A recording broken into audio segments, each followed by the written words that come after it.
Bismillahirrahmanirrahim. Assalamualaikum warahmatullahi wabarakatuh. Alhamdulillahi rabbil alamin wa bihi nasta'in ala umuri dunya waddin. Wassalatu wassalamu ala asyrafil anbiya'i wal mursalin wa ala alihi wa sahbihi ajma'in, amma ba'du. Faqad qala Allah ta'ala fi kitabihil karim, a'udzu billahi minasyaitonir rajim. Bismillahirrahmanirrahim. Subhanalladzi asra bi 'abdihi lailan minal masjidil haram ilal masjidil aqsa alladzi barakna haulahu linuriyahu min ayatina innahu huwas samiul basir. Shadaqallahul azim. Yang saya muliakan dan saya hormati Al-Mukarramah Ustazah Haja Masyati beserta keluarga besarnya. Yang saya hormati dan saya muliakan Al-Mukarramah Ustazah Haja Hamidah Farhan, Al-Mukarramah Ustazah Haja Barka, para asatizah yang pasti banyak sekali hadir dalam acara ini. Mohon maaf kalau tidak saya sebutkan satu persatu, waktu sudah sore, saya masih ada jadwal di Pulau Jahe. Jadi mohon maaf lahir dan batin kalau tidak disebutkan namanya semuanya. Ibu hadirat sekalian yang berbahagia, alhamdulillah di sore hari ini kita masih dipertemukan Allah Subhanahu wa taala dalam keadaan sehat wal afiat. Walaupun pertemuannya suasananya berbeda sedikit, lebih cantik dari biasanya. Warnanya sudah warna-warni ya Bu ya. Jadi sudah siap banget untuk menghadapi bulan suci Ramadan. Sudah berhias dengan pakaiannya, sudah membersihkan hatinya. Insya Allah tinggal bekal untuk menghadapi Ramadan. Mudah-mudahan bulan Ramadan yang akan kita sambut betul-betul menjadi Ramadan, mungkin itu ada Ramadan terakhir buat kita. Harus niat begitu Bu. Kenapa? Selama kita tidak niat itu Ramadan terakhir, kita masih bermain-main. Tapi begitu kita niatkan itu Ramadan terakhir buat kita, maka kita akan serius menghadapinya, mempersiapkannya, melaksanakannya, dan insya Allah nilai pahalanya juga pasti akan sangat berbeda. Salawat dan salam kita sanjungkan kepada pemimpin kita Nabi Muhammad sallallahu alaihi wasallam yang akan selalu menjadi qudwah hasanah, suri toladan bagi kita, baik dalam kita berkeluarga, bermasyarakat, bertetangga, bernegara, dan seluruhnya. Kita akan jadikan Nabi kita sebagai contoh suri toladan terbaik agar kita menjadi hamba Allah yang mulia dunia dan akhirat. Ibu hadirat sekalian yang berbahagia, banyak ilmu yang sudah kita dapatkan dari guru kita. Saya hanya ingin menekankan kembali, kalau tadi kita harus tingkatkan amal ibadah kita menghadapi Ramadan. Apa saja yang harus kita tingkatkan? Allah berfirman dalam surat Al-Ahqaf, dia berkata, ya ayyuhalladzina amanu hal adullukum ala tijaratin tunjikum min adabin alim tu'minuna billahi wa birasulihi wa tujahiduna bi amwalikum wa anfusikum dzalikum khairul lakum in kuntum ta'lamun. Ibu, kalau kita tadi sudah banyak mendengar, yang bawah nggak kedengeran. Ini banyak speaker jadinya Ibu. Kalau satu-satu gimana Bu? Di sini kedengeran? Ya dah, satu aja Ibu ya. Kesian juga orang di bawah banyak. Ibu hadirat sekalian yang berbahagia, persiapan Ibu menghadapi Ramadan sudah dibuka tadi oleh Ustazah Nada. Tapi apa yang harus Ibu tingkatkan dalam rangka meningkatkan puasa Ramadan Ibu? Allah berfirman, hai orang-orang yang beriman, maukah kamu saya tunjukkan amalan yang membuat kamu selamat dari azab Allah? Saya rasa Ibu pasti mau ya. Ibu dikasih tahu aja Bu, Ibu mau nggak saya kasih tahu pasar yang lagi diskon? Pasti Ibu semuanya tuh buru-buru mau pergi ya Bu ya. Begitu juga Ibu, Ibu maukah saya tunjukin amalan yang kira-kira meningkatkan puasa kita menjadi puasa yang diterima oleh Allah Subhanahu wa taala. Yang pertama kata Allah, tu'minuna billah, beriman kepada Allah. Apa yang harus kita imani Ibu? Iman tingkatkan saat kita mau menghadapi bulan suci Ramadan. Karena Ramadan itu sudah disebutkan tadi oleh Ustazah Nada bahwa yang tahu hanya kita dengan Allah. Dulu waktu saya kecil Ibu, saya belum punya iman. Kenapa? Anak kecil belum ngerti ya Bu ya. Kata kakek saya, kalau yang nggak puasa maka bukanya di dapur, yang puasa bukanya di luar. Saya tahu Bu, kalau buka puasanya di dapur itu nggak ada apa-apa, semuanya ditutup, semuanya dibawa keluar. Yang namanya kolak dibawa keluar, yang namanya pisang goreng dibawa keluar, yang namanya makanan nasi semuanya dibawa keluar. Nggak ada yang ada di dalam Bu. Di dapur nggak ada apa-apa, tapi pulang sekolah haus banget, ya pura-pura mandi aja Bu. Begitu mandi kita isep-isep dikit air, masukin telenin. Kalau kata Ustaz ada kumur-kumur 5 kali, yang 2 kalinya nggak keluar, yang 3 kalinya yang keluar ya Bu ya. Nah dulu kita belum ngerti, kenapa? Belum ada iman, maka kita melakukan hal yang seperti itu. Terkadang saya naik Ibu ke atas pohon capi. Pohon capi buahnya banyak banget Ibu, manis, betul kita makan aja. Nanti begitu kita pulang kita gini. Ditanya sama engkong, puasa? Ya puasa lah. Kenapa? Kalau nggak puasa nggak dapat makanan Ibu ya? Puasa, saya bilang gitu. Padahal nggak puasa dulu. Kenapa? Belum ada iman. Sekarang Ibu biar kata pulang ngaji panas banget, sampai di rumah ada sirup manis bener, berani nggak diminum? Kenapa? Karena ada iman. Maka iman inilah yang akan menjadikan diri kita selamat. Tingkatkan keimanan kita kepada Allah. Diawali dari apa Ibu? Diawali di bulan Sya'ban, silaturahim kepada keluarga. Kenapa? Karena orang yang beriman kepada Allah, dia pasti akan sangat sayang kepada keluarganya. Karena kata Nabi, la yu'minu ahadukum hatta yuhibba li akhihi ma yuhibbu li nafsihi. Tidak dikatakan kita orang yang beriman selama kita tidak mencintai saudara kita seperti mencintai diri kita sendiri.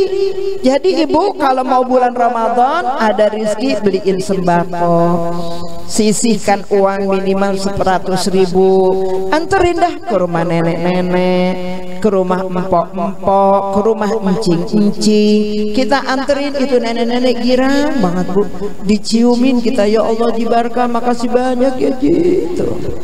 Nangis itu nenek-nenek Ibu. Kenapa? Karena kita berikan kepada mereka.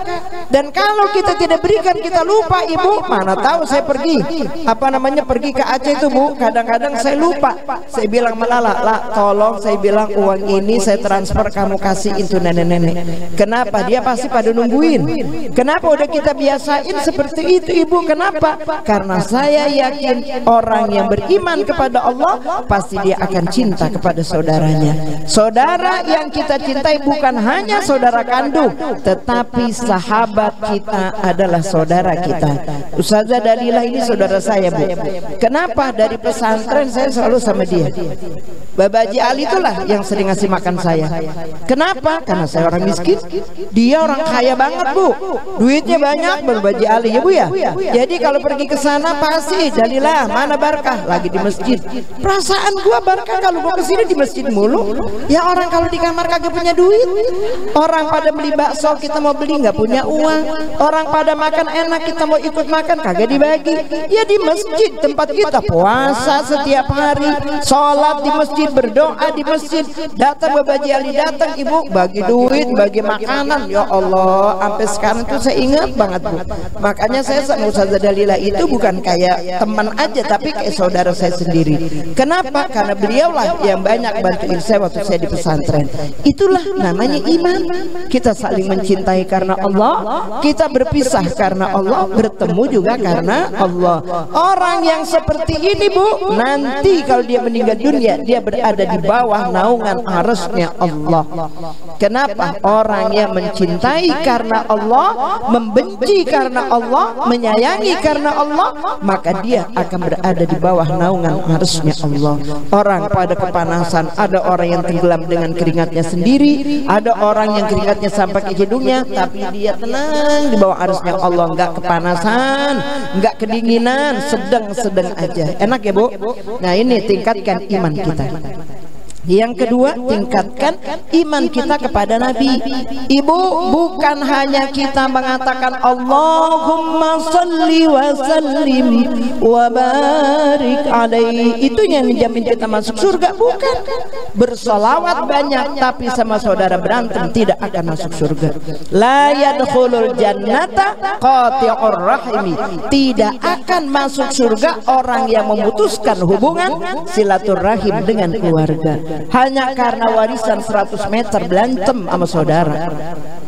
Apa kata dia? Mulai hari ini kamu bukan saudara saya lagi. Kenapa? Karena kamu tidak adil dalam pemberian warisan.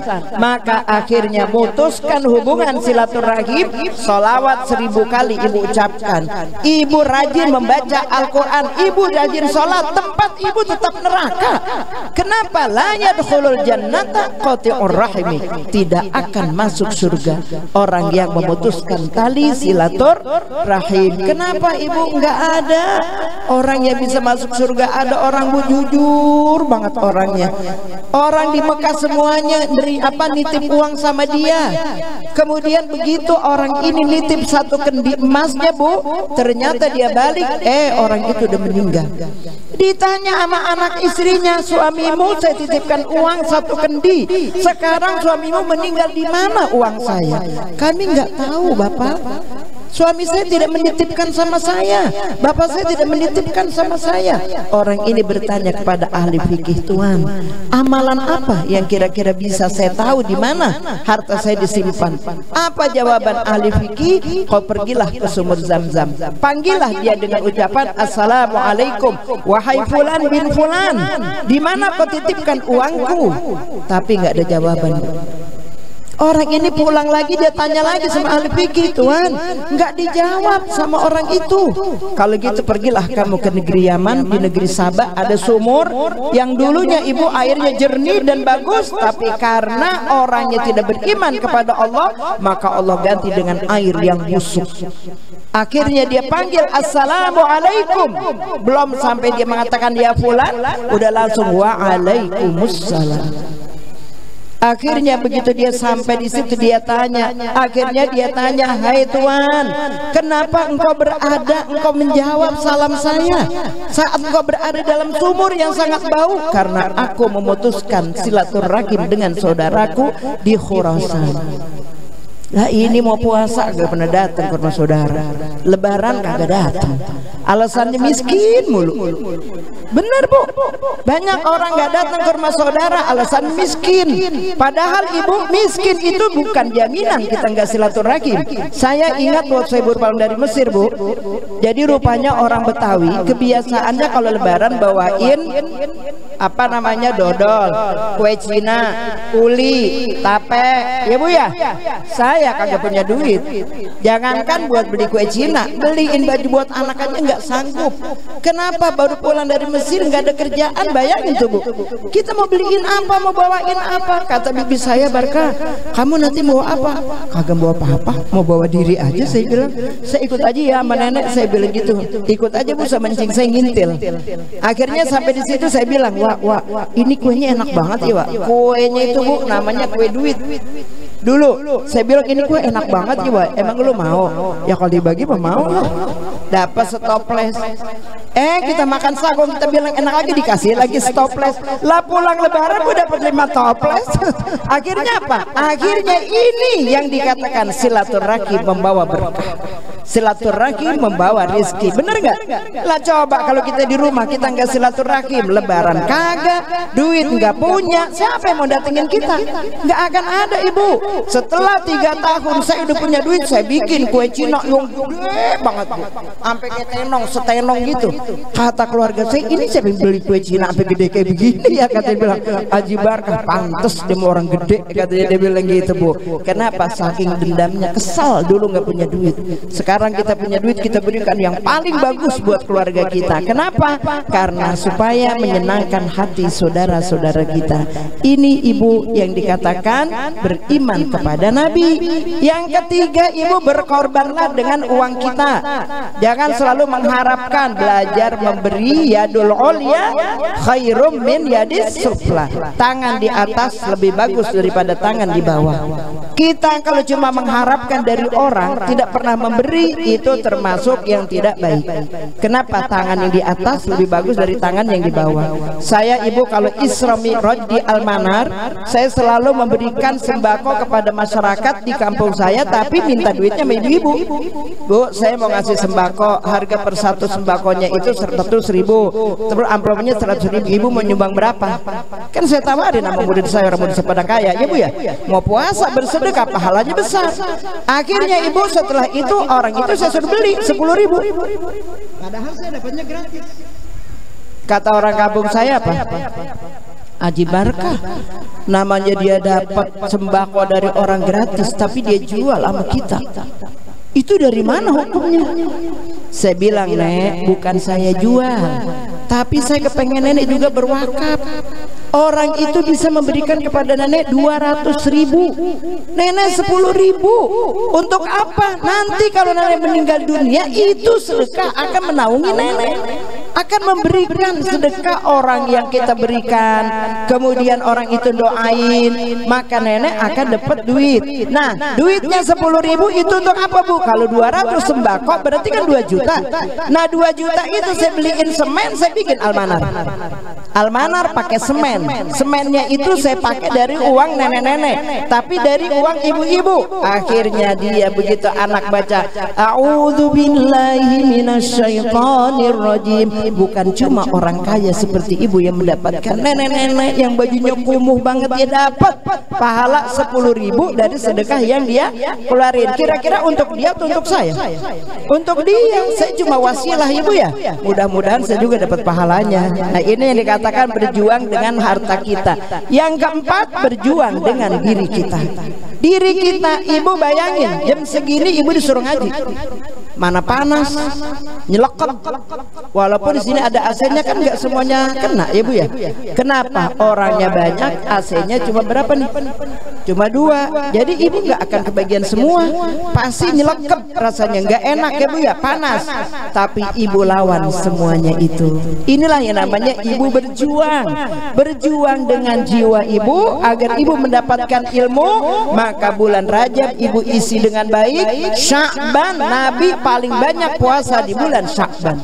Kenapa ibu? Rasulullah tanya, ya Rasulullah, kenapa engkau puasa di bulan Sya'ban banyak sekali sampai tidak terhitung? Karena orang banyak yang melupakan puasa di bulan Sya'ban. Dia sibuk dengan puasa Rajab dan puasa Ramadan. Sya'ban dia lupain. Padahal kata Rasulullah, bulan Sya'ban ini diangkat amal ibadah kita tahunan. Harian amal ibadah kita ibu diangkat harian. Hari ini kita beramal, asar diangkat amal kita. Silakan Ustazah Sohani maju. Bu, kita lanjutin ya. Nah, jadi amal ibadah kita ibu harian diangkat habis asar. Maka kalau sholat asar kita tepat waktu, insya Allah amal kita diangkat semua yang baik. Yang kedua, diangkat amal ibadah kita mingguan setiap hari Kamis. Kalau hari Kamis kita puasa dengan bagus, maka insya Allah amal ibadah kita diangkat yang baik-baik. Kalau bulan Sya'ban ibu banyakin puasa sunnah, maka diangkat amal ibadah ibu semuanya yang baik-baik. Masuk bulan Ramadan kita sambut dengan, ya Allah, aku sambut bulan Ramadan dengan penuh sukacita. Maka jadikanlah Ramadan ini Ramadan terakhir untuk kami, agar kami bisa beribadah sesempurna mungkin. Itulah yang dapat saya sampaikan. Mudah-mudahan 4 hal ini bisa bermanfaat untuk kita semua. Mohon maaf lahir batin apabila ada kekurangan dan kehilafan. Selama saya mengajar ibu mungkin sekian bulan, setiap bulannya kita mengapa ngaji di sini. Kalau saya sering nggak ada, mohon maaf. Kenapa orangnya satu urusannya banyak? Jadi mohon maaf lahir batin. Mudah-mudahan ilmunya bermanfaat. Pertemuan kita selalu mendapat ridho. Keluarga besar dari Ustazah Masyati insya Allah dalam keadaan sehat walafiat. Khususnya Pak Haji Jaya yang sering kurang sehat, mudah-mudahan Allah sehatkan menghadapi puasa Ramadan. Dari saya mohon maaf lahir batin. Assalamualaikum warahmatullahi wabarakatuh.